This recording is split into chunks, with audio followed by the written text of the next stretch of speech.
Hello दोस्तों, मेरा नाम चंद्रशेखर है और इस समय हम मौजूद हैं हंगेरी के दूसरे सबसे बड़े शहर डेब्रेसेन में। आज का ये वीडियो बहुत स्पेशल है क्योंकि मेरे साथ दो बहुत ही स्पेशल गेस्ट मौजूद हैं। मेरे साथ मौजूद हैं हरमन और मेरे साथ मौजूद हैं पर्वदीप। तो हम शुरुआत करेंगे पर्वदीप से। पर्वदीप, अपने बारे में आप कुछ बताएंगे प्लीज़? जी, सत श्री अकाल। मेरा नाम परवदीप कौर है। मैं इंडिया से हूँ, पंजाब से। यहाँ पे मैं स्टिपेंडियम हंगेरिकन स्कॉलरशिप स्टूडेंट हूँ। और हरमन, आप अपने बारे में कुछ बताएंगे? हेलो, सत श्री अकाल। मेरा नाम हरमनदीप सिंह है और मैं पंजाब के मलेरकोटला शहर से बिलोंग करता हूँ और मैं अपनी वाइफ के साथ यहाँ डेब्रेसेन में रह रहा हूँ। पिछले 10 तारीख को मैं यहाँ पहुँचा हूँ। अब बेसिकली पर्वदीप और हरमन की स्टोरी बड़ी इंटरेस्टिंग है। पर्वदीप पंजाब से है जहाँ पे ज़्यादातर लोगों का फोकस रहता है ऑस्ट्रेलिया, कनाडा या यूके जाने का। तो पर्वदीप, आपने बताया आप स्कॉलरशिप पे हैं यहाँ पर। जी। तो आप यहाँ पे फुली फंडेड स्कॉलरशिप पे हैं। जी। तो आपको कैसा लग रहा है हंगेरी में? पहले तो जब मुझे पता चला यहाँ पे स्कॉलरशिप के बारे में, मैंने घर पे बताया तो किसी ने बिलीव नहीं किया। हमारे फ्रेंड्स और रिलेटिव्स थे, सभी ऐसे बोल रहे थे कि कोई फेक होंगे ये जो आपको बोल रहे हैं, कि ऐसा नहीं हो सकता, कि कनाडा ऑस्ट्रेलिया ही जाते हैं सभी, इसको भी उधर ही भेजो या फिर शादी करो, लड़के वाले खर्चा करेंगे सारा। तो ये मेरी एक फ्रेंड मेरे साथ स्टडी करती थी स्कूल में, तो उसने मुझे बताया। एक प्रोफेसर अंकल हैं जो मलेरकोटला के गवर्नमेंट कॉलेज में ही वो पढ़ाते हैं, तो उन्होंने ये सारा मुझे गाइड किया। उसके बाद हमने सोचा कि चलो ठीक है, ट्राई तो करके देखते हैं। तो जब हमने ट्राई किया तो धीरे धीरे पता चला कि सब कुछ फ्री में हो रहा है। They haven't charge anything. अभी मुझे फूड का, रेंट का और जो मेरी फ़ीस है ये सारा हंगरी की गवर्नमेंट ही प्रोवाइड कर रही है। तो मंथली ये मुझे प्रोवाइड करते हैं 83,700 हंगेरियन फॉरेंट। तो जब वीज़ा आया और उसके बाद सभी शॉक हो गए, सभी हमारे रिलेटिव्स, फ्रेंड्स, और फिर सभी पूछने लगे कि कहाँ से हुआ, कैसे करवाया, कि ऐसे कौन सी ये गवर्नमेंट है। क्योंकि पंजाब में सारे सोचते हैं कि हंगरी बहुत छोटा देश है, कि इधर कोई नहीं जाता, सभी उधर ही जाते हैं सारे स्टूडेंट्स +2 के बाद, तो कनाडा, ऑस्ट्रेलिया। तो उसके बाद सभी पूछने लगे कि ये कैसे होता है, हमने भी इधर जाना है। तो ये मेरा इधर एक्सपीरियंस बहुत अच्छा रहा। स्टडी इधर बहुत ही अच्छी है। आई थिंक कनाडा, ऑस्ट्रेलिया भी इतनी अच्छी एजुकेशन नहीं प्रोवाइड करते होंगे वो। इधर मुझे स्टडी बहुत अच्छी लगी, स्पेशली यूनिवर्सिटी ऑफ डेब्रेसेन।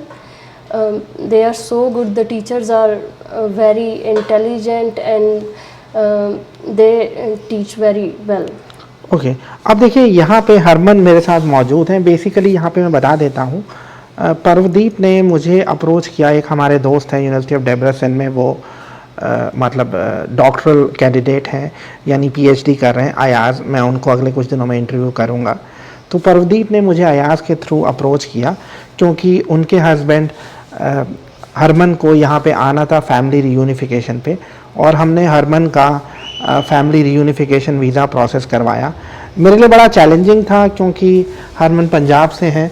और हरमन, आप जब मुझसे मिले पहली बार तो आपका क्या इम्प्रेशन था जब आप मुझसे मिलने आए? सर, मैं जब आपसे पहली बार मिलने आया तो मेरे मन में भी डाउट था, क्योंकि मैंने भी पंजाब के बहुत सारे एजेंट से पता किया कि मैं वहाँ यूरोप, हंगरी में कैसे जा सकता हूँ। तो उन्होंने मुझे टोटली जवाब दे दिया कि तुम नहीं जा सकते, क्योंकि वो स्टडी कर रही हैं और वो स्कॉलरशिप पे हैं।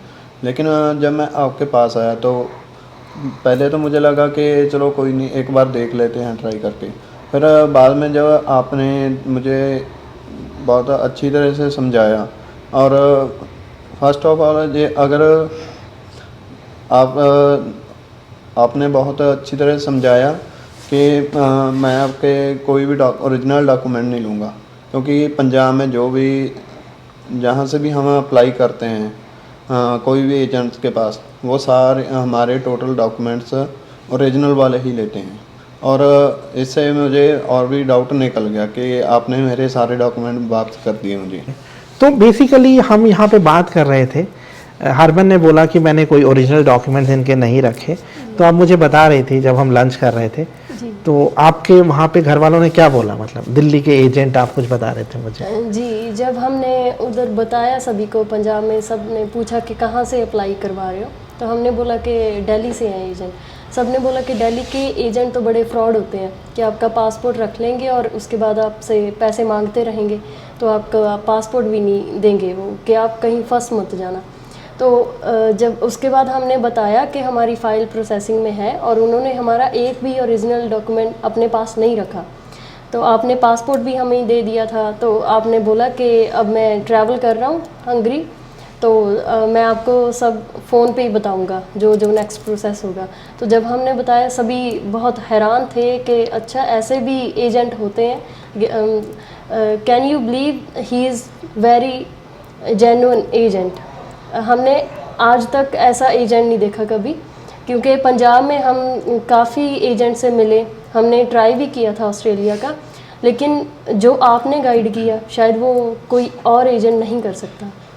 हाँ, बेसिकली देखिए ऐसा है, यहाँ पे एक तो अयाज इन्वॉल्व था, अयाज मेरा दोस्त है, जी और हमें जैसे आप लोगों ने रेफरेंस के थ्रू अप्रोच किया, जी और उसके बाद मतलब हरमन और मेरी बातचीत वैसे होती है जैसे दोस्तों में बातचीत होती है। हरमन Yes. बताइए, मतलब कभी भी आपको ऐसा नहीं लगा होगा कि आप किसी मतलब एजेंट से बात कर रहे हो, है ना? नहीं, बिल्कुल और भी नहीं। जब हमारी भी बातचीत हुई, जी। जब इनसे और डॉक्यूमेंट मांगे गए, है ना, आपको याद होगा बीच में आपने जी। और डॉक्यूमेंट भी किए थे। जब भी हम कॉल करते थे तो ऐसा नहीं था कभी कि आपने कहा कि मैं बिज़ी हूँ या कॉल कट कर दी। आप अगर बिज़ी भी होते थे तो थोड़े टाइम बाद आप खुद कॉल करते थे। तो आप सभी जो भी प्रोसेस था आप हमें स्टेप बाय स्टेप खुद बताते गए। लेकिन और एजेंट्स कैसा करते हैं कि बस पैसे लेते हैं और सारा प्रोसेस है जो खुद करते हैं, एंड पे ही बताते हैं या तो वीज़ा रिफ्यूज़ हो गया या एक्सेप्ट हो गया।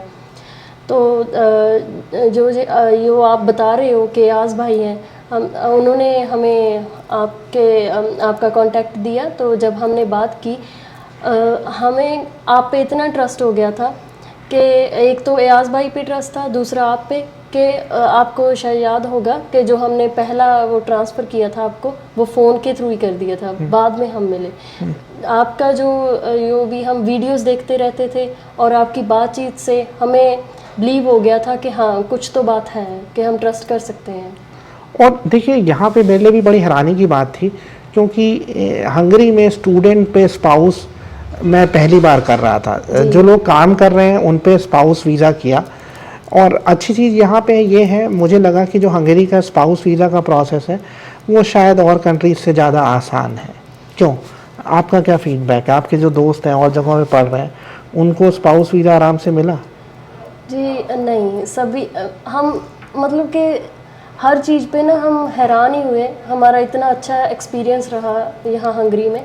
अब हमारी वेडिंग एनिवर्सरी है 17 अगस्त को, अभी 1 ईयर होना है। तो wonderful. हाँ जी, थोड़े मंथ के बाद ही हमने प्रोसेस स्टार्ट किया और उसके बाद ये विद इन 1 ईयर और यहाँ पे हैं। हाँ, बेसिकली तो हाँ, इनफैक्ट इन्होंने मुझे अप्रोच किया। हमने बेसिकली पहले देखो बोला कि आपकी बैंक स्टेटमेंट ठीक होनी चाहिए।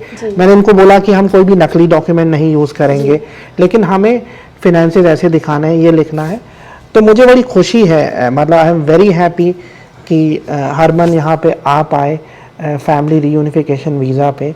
और अब बेसिकली हमारा ये प्लान है कि आप दोनों मतलब आराम से यहाँ पे टाइम बिताएं, और अगर आगे चल के हरमन का मतलब मन बनता है कि काम करें तो रेजिडेंस परमिट को कन्वर्ट भी कर सकते हैं। क्यों हरमन, आपका प्लान है आगे चल के काम करने का? हाँ जी, हाँ जी, क्योंकि हर कोई अपनी ज़िंदगी में आगे बढ़ना चाहता है, तो इसलिए हम भी यहाँ पे काम करके आगे बढ़ेंगे। क्योंकि आपका बहुत धन्यवाद है कि आपने हमें इतना अच्छा वीज़ा दिलवाया। हाँ, बेसिकली वीज़ा तो एम्बेसी ने दिया, मेरा काम तो आपको आपको मतलब हेल्प करना गाइडेंस भी था। मैटर करती है। हाँ जी, हाँ, तो ठीक है परवदीप, और हम टच में रहेंगे। जी। और thank you very much for watching this video. मुझे उम्मीद है कि वीडियो आपको पसंद आया होगा। अगर आपके कोई सवाल हैं, आप स्क्रॉल में हमारा नंबर देख रहे हैं, आप मेरे साथ पर्सनलाइज कंसल्टेंसी सेशन भी बुक कर सकते हैं। वीडियो देखने के लिए बहुत बहुत धन्यवाद।